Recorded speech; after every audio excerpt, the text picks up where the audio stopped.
This is KGW News at Sunrise. After the school shooting in Uvalde, Texas, that killed 19 kids and 2 teachers, Oregon schools are forced to look at their own safety procedures, but some parents are still worried that it's not enough. This is the time to retrofit every single door in this whole entire district, not wait until the end of next school year. You're going to hear more from that former Portland Public Schools teacher.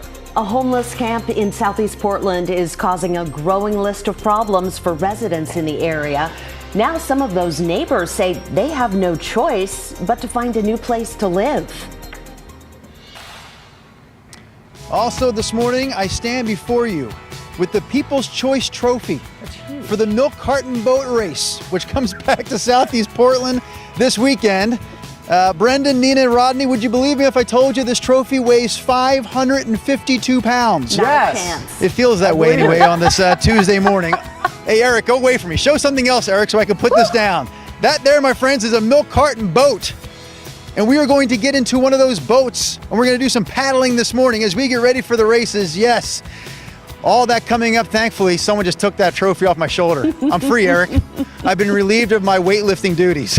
Guys, we're out of time for now, but much more to come here from Southeast Portland a little bit later on Sunrise. Woo! Those boats are so cool. They're so that one big enough to hold especially in my little Virgo heart. Very orderly, all neat and tidy. You Love and me it. both. I know exactly. Yeah. Good morning to you on a Tuesday. Guess what, you guys? First day of summer. Summer! Yeah. By the way, I want to enter that next year. I had no idea the trophy was so big. Right. That's worth fighting for, right? It's going to be, I think, one of the absolute most glorious first days of summer in our entire country. Wow. Yay. Truly. We're in for a beauty of a day. We're starting off with some areas getting a marine push of low clouds, other areas clear. Let's start with clear. There's a baby blue sky awaiting you. Sun up this morning, 521. That's the Solar Family Vineyards Estate camera down in Dayton. And then if you move to Portland up north, we're starting to see increasing cloud cover. This marine layer coming in should be out of here no later than 10 o'clock this morning. And then we'll go on just to be beautifully clear. Warming up, but I mean, a lot of the country's baking in the heat. And we're going to be looking at 68 at noon and a high temperature just getting up to 80. It will only become the second day this year, if we do it, that we have reached 80 degrees. Your 7-day has hot weather on it. That's coming up. Sounds good, Rod. Thank you. We were asking her questions, how she felt about school, and she just started breaking down because she don't really want to talk about it. It's like she lived through it and she don't want to relive it. And she is afraid to go back to school. She's just scared if it might happen again. Yeah, parents pleaded for accountability at the Uvalde school board meeting last night. Many stood at the podium, some who had lost a child during the shooting at Robb Elementary School that killed 19 students and 2 teachers. Lack of school safety was the biggest topic of the night. You know, in the month since that happened, we've learned that police waited an hour before going inside the school to confront the gunman. This morning, we're taking a closer look at security in Oregon's largest school district. Of course, it's always a concern for families, but the mass shooting in Uvalde really put it front and center. Yeah, Christine Pitawanich has more on how Oregon schools plan to keep students and faculty safe. So my name is Erin Savage, and I have been a PPS teacher for 17 years. I recently left the profession, and I still am a PPS parent. I have 2 daughters in an elementary school here. Erin Savage left the profession right before the pandemic, she says, in part because of concerns around school security. We spoke to her more than 4 years ago about her efforts to protect students in her second-floor classroom on her own dime. I purchased a ladder that will go out the window, so if we need a second exit, we can safely evacuate. She had recurring nightmares about a school shooting, so she also bought a metal device that allows teachers to lock doors from the inside. The dream stopped after that. But her concerns have not stopped, especially after the most recent school shooting in Uvalde, Texas. Officials at Portland Public Schools say $25.9 million from the 2020 bond have been set aside for school safety improvements. We're looking at our controlled access to buildings, our cameras, our mass notification system so that we can notify all building occupants in the event there is a critical incident taking place. In some locations, we've added additional fencing. And then with our 2020 approved bond, we'll be installing classroom door locks in all of our classrooms throughout the district. And we've identified about 2,500 that need some level of hardware improvement. So that could be locks, that could be closers, that could be panic hardware. We'll also be adding some additional interior and exterior surveillance cameras, and we'll be upgrading all of our intrusion alarms. Molly Romay with PPS says the district emphasizes training and systems, which includes a regular update to the emergency operations plan, a new app that gives teachers a Cliff's Notes version of the plan, and other drills. They also rely on resources like counselors, social workers, and school psychologists, as well as community partnerships to keep students safe. In Salem-Keizer Public Schools, there's a partnership with law enforcement, and like PPS, both Salem-Keizer and Beaverton schools have bond money going toward continued security improvements like a secured front entry space, fencing, and security cameras. We also asked Portland Police what their protocol would be in a school shooting. Here's Officer Leo Harris. I am completely confident that all the officers in this area would respond immediately and do something very appropriately to take action, stop the threat immediately, and then start helping to get people critical aid. They would go inside, try to find the shooter, and try to stop them as soon as possible. Back at PPS, remember those door locks the district is working to install? That'll be complete by the end of next school year, but Savage thinks that's too long of a wait. This is the time to retrofit every single door in this whole entire district, not wait until the end of next school year. Let's do it now while class is not in session. Christine Pitawanich, KGW News.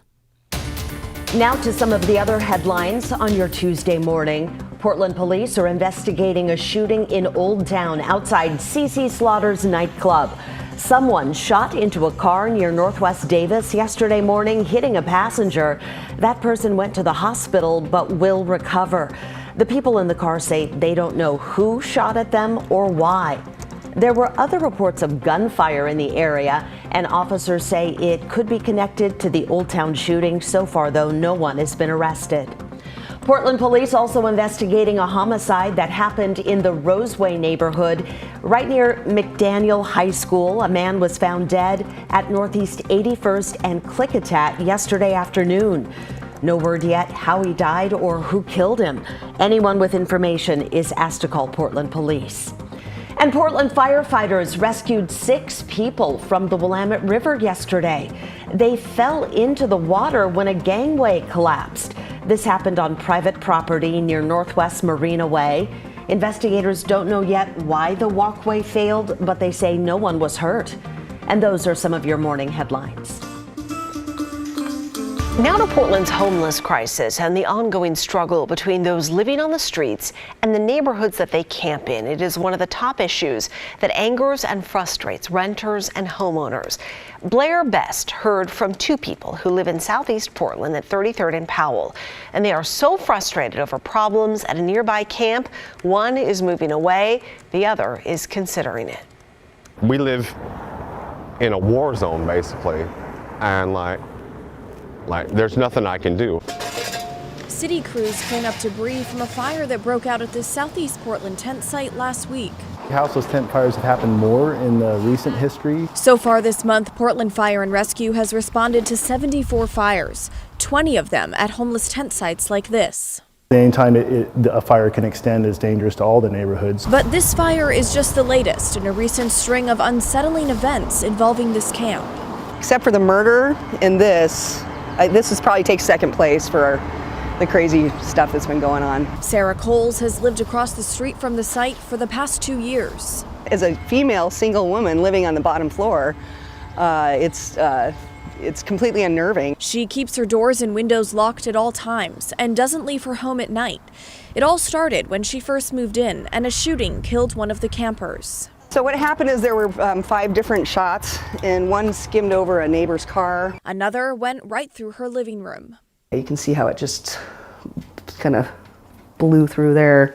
This bullet hole, a reminder of the dangers right outside her front door. It's the worst feeling, Elias Giangos has lived here for 7 years. He's been assaulted multiple times. These scars from being stabbed by someone living at the camp. We called the police there's no response. He and his wife are moving out at the end of the month. We're getting out of here. It's gotten to the point where my family's like, we want you out of there, we'll help you, let's get out. Residents at Powell Gardens Apartments tell KGW the building management has tried calling the city about the camp numerous times. We reached out to the management team but did not hear back. I don't know that there's going to be an end to it. I just don't think there will be. That was Blair Best reporting for us. Union Gospel Mission is building a new homeless shelter in Portland to serve women and children. Crews will break ground on the building tomorrow. It's on Northwest Rock Creek Boulevard. That 52-room shelter will provide resources for families experiencing homelessness and addiction and abuse. Services include counseling, parenting classes, and education for the kids. It's expected to be open sometime next year. Well, in case you missed it at the top of the show, it is the first day of summer today. We'll hit 80 degrees and there are 90-degree days on your 7-day forecast, so people will no doubt be heading to the local rivers to cool off. But first responders warning about those high river levels. Portland Fire saying rivers running pretty fast right now at beaches along the south waterfront and the Columbia. And they also want to warn you about the temperature. Just because it feels hot because we're in that low 90s doesn't mean the water's now warmer. It's still running in the mid 50s, maybe high 50s. That differentiation of temperature can have an impact on your body, especially if you have any underlying medical conditions. So wear a life jacket and keep an eye out for your dogs also in the water. So you were listening to that, Rod, and made an interesting observation because the rivers are still, up there a ways. Yeah, certainly there are no beaches. There are no beaches along the Columbia. I'm pretty positive. I mean, the water's still within 2 feet of flood stage. The Willamette is a little bit lower, but for the most part, I think the area beaches are still underwater. And just quite simply, probably not a good idea to go into the rivers. Agreed, yeah. Because they're very cold this time of the year and they're still running way higher than normal, and they will be this weekend as well. All right, here we go with our big headline, 2 big headlines. Number 1, dry pattern, no rain for the next 7 days. We talked yesterday, if you slept in and missed our show, it was a holiday, of course, that we haven't had a 7-day dry stretch of weather, consecutive days, since the one that started back on February 6th. So it's been a long time. And of course, the second big headline is the 90-degree temperatures coming this weekend. I'll get to that. We have beautiful clear skies up top, Timberline Lodge. Snow melting there along the lodge. Of course, they preserve it up on the Palmer snowfields. They get going into their summer season up there. Here's a look at kind of a hazy baby blue sky early this morning. Sun comes up in Portland at 5:21, so a little bit away from that yet. But you can see the blue skies awaiting you folks in the Dalles. And by the way, your forecast out there in Wasco County shows 97 degrees on Monday of next week. So you folks will be getting hot this weekend as well, and they're getting up into the upper 90s, it looks like. Marine cloudiness is building. You see at the top of your screen, after what was a clear night, we're down to 57 degrees. Futurecast shows this cloud deck coming in up and down I-5. Doesn't show much over on the west side, and if you are waking up into a spot that has some morning marine clouds, by 10 o'clock this morning, for the most part, we expect that to be gone and for it to be all sunshine. Going to be just an absolute glorious day today. If temperatures warming up and not getting hot, up to about 80 for a high in Portland. 57 is our number right now, and here come the 7-day numbers. Cooler 70s the next couple of days, and then there's the weekend. We're going 92, 95, 92. Right now, it does appear that the following Tuesday would take us back down into the mid-80s, and that's your forecast. There's Drew Carney out How about live. this, Rodney Hill? Yes, look at this, Rod. Joined by royalty this morning.